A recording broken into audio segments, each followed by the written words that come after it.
पहले इस वीडियो को आप हजरात देखिए। मुस्लिम भगाओ, देश बचाओ, मुस्लिम भगाओ, देश बचाओ, हिंदू राष्ट्र, हिंदू राष्ट्र, हिंदू राष्ट्र, हिंदू राष्ट्र, हिंदू राष्ट्र, हिंदू राष्ट्र, मुस्लिम भगाओ। आपने मुकम्मल वीडियो देख लिया है। अब ये नारे लगाए जा रहे हैं कि मुस्लिम भगाओ देश बचाओ। इससे पहले जो नारे लग रहे थे कि नमाज पढ़ना बंद करो, यानी कि अब धीरे धीरे करके वो तमाम चीज़ों पर पाबंदी लगाने की बात की जा रही है। पहले मस्जिदों को टारगेट किया गया, मदरसों को टारगेट किया गया, खानकाहों को टारगेट किया, यूनिवर्सिटी को टारगेट किया गया। अब डायरेक्ट जो है वो मुसलमानों को टारगेट किया जा रहा है कि मुस्लिम भगाओ देश बचाओ। और ये आंदोलन बहुत जल्द जो है वो चलने वाले हैं। लेकिन फिर भी हमारे मुसलमान की आंखें नहीं खुलती है। फिर भी आज हम ये लगे हुए हैं कि कौन सुन्नी है, कौन सुन्नी नहीं है, कौन सुन्नी है, कौन सुलह कुल्ली है, कौन अंसारी है, कौन खान है, कौन मंसूरी है, कौन शेख है। हम उसके पीछे नमाज नहीं पढ़ेंगे, हम उसकी इख्तिदा में नमाज नहीं पढ़ेंगे। आज हम इन्हीं चीज़ों में लगे हुए हैं।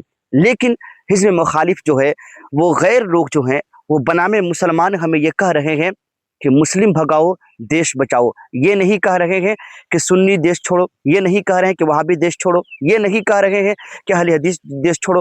वो कह रहे हैं कि मुस्लिम भगाओ देश बचाओ। बनामे मुसलमान एक प्लेटफार्म पर हो करके हमें ऐसे लोगों को मुंह तोड़ जवाब देने की ज़रूरत है। लेकिन आज नहीं, आज हम उन्हें क्यों नहीं बता सकते हैं?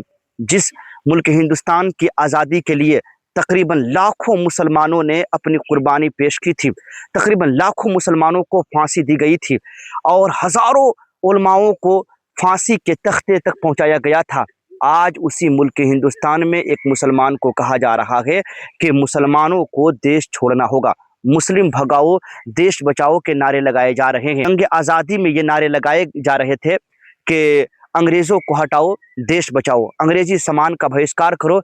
लेकिन जो जो जुल्म अंग्रेज़ों ने हिंदुस्तानियों पर किया था, तमाम लोगों पे किया था, आज वही जुल्म आरएसएस के लोग और बीजेपी के लोग मुसलमानों पे करने जा रहे हैं। आरएसएस के लोगों ने, बीजेपी के लोगों ने जिस तरीके से मुसलमानों को टारगेट किया है, उसी तरीके से अंग्रेज़ों ने हिंदुस्तानियों को टारगेट किया था। जब अंग्रेजी शासन हुआ, अंग्रेज़ों के शासन यहाँ पे हुई, तो सबसे पहले उन लोगों ने मदरसों को बंद किया।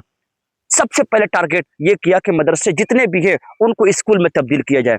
आज बीजेपी का भी यही फंडा है कि जितने भी मदरसे हैं उन्हें स्कूलों में तब्दील किया जाए। और आप देख सकते हैं उत्तराखंड और असम में कि क्या हुआ है, जितने भी मदारिस थे उन्हें तब्दील कर दिया गया है स्कूल में। उसका दूसरा फंडा ये था कि इनके हिजाब पे पाबंदी लगाई जाए, नमाज पे पाबंदी लगाई जाए।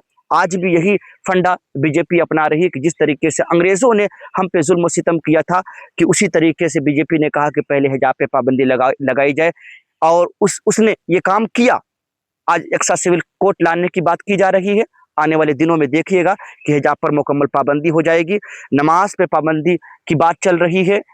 राष्ट्रपति महोदय को ये आवेदन दे दिया गया है कि पूरे मुल्क हिंदुस्तान में नमाज पे पाबंदी लगाई जाए कर रही है। लेकिन फिर भी हमारे लोगों को इतना होने के बावजूद भी आंखें नहीं खुल रही है। फिर भी लोग एक दूसरे के टांग खिंचाई में लगे हुए हैं, फिर भी लोग गांव-गांव बटे हुए हैं। आज एक बड़ी कड़वी हकीकत आपको बताता हूँ। मैं तकरीबन हर इलाके में जाता हूँ, छोटे छोटे इलाके में भी जाने का मौका मिलता है। वहाँ जाने के बाद मालूम होता है कि सब सुन्नी है, लेकिन आबादी कितनी है? आबादी है 50 घर की आबादी है, लेकिन उसमें भी 2-3 ग्रुप बटे हुए लोग हैं। यानी कि अगर आप चले जाइए वहाँ पे कोई अहले हदीस, कोई देवबंदी, कोई शिया नहीं है, सारे के सारे सुन्नी है, सब मसलक के आला हज़रत के मानने वाले हैं। लेकिन फिर भी ये बात हमें कहते हुए शर्म हो रही है। और यकीनन इस बात के लिए मैं दावे के साथ कहता हूँ कि जहाँ 100 घर की आबादी है वहाँ 2 भाग में लोग बटे हुए हैं।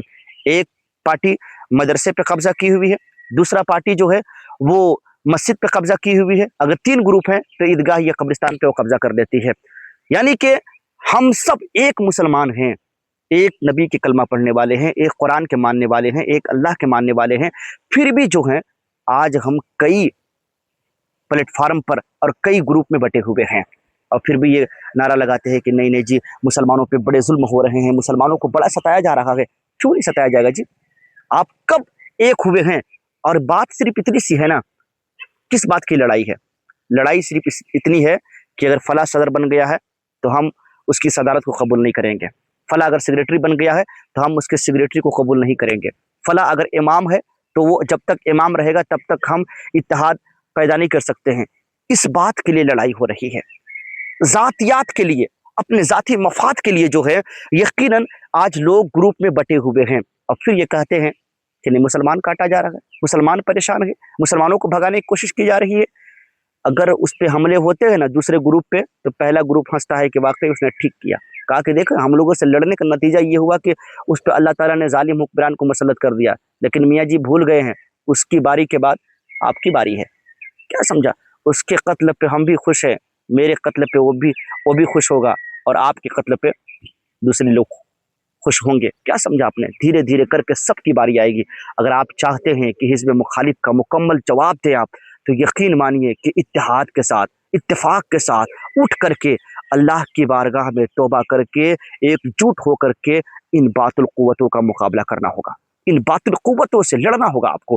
اور لڑنے کا طریقہ یہ ہے کہ انہیں اخلاقیات سے اپنے آپ کو منوائیں، انہیں بتائیں کہ ہم اس ملک ہندوستان کے سچے اور پکے ناگرک ہیں، ہم محبت بانٹنے والے لوگ ہیں، ہم اخلاق کے پیکر لوگ ہیں، ہم نبی کریم صلی اللہ علیہ وسلم کے ماننے والے لوگ ہیں، جو اگر کوئی ہمیں گالی بھی دے نا تو ہم اسے یقین مانیے کہ گالی کے بدلہ گالی نہیں دیتے ہیں بلکہ محبت سے پیش آتے ہیں۔ اپنے نبی کی تاریخ پڑھ کر کے دیکھیے جب مکے کی زندگی میں انہیں کیا کیا نہیں ستایا گیا تھا۔ اب مسلمانوں کو اس ملک ہندوستان میں مدنی زندگی نہیں بلکہ مکے والی زندگی گزارنی ہے۔ مکے میں جس طریقے سے ظلم و ستم کے پہاڑ ڈائے گئے تھے صحابہ پر، حضور پر، اسی طریقے سے ملک ہندوستان میں بھی مسلمانوں پر وہ ظلم و ستم کے پہاڑ ڈھائے جائیں گے، لیکن آپ کو مسلمانوں صبر کرنا ہوگا، اللہ پہ بھروسہ کرنا ہوگا، اللہ پہ توکل کرنا ہوگا، اور جس دن یہ کام کر لیا نا یقین مانیے کہ محمد سے وفا تو نے تو ہم تیرے ہیں، یہ جہاں چیز ہے کیا لوح و قلم تیرے ہیں۔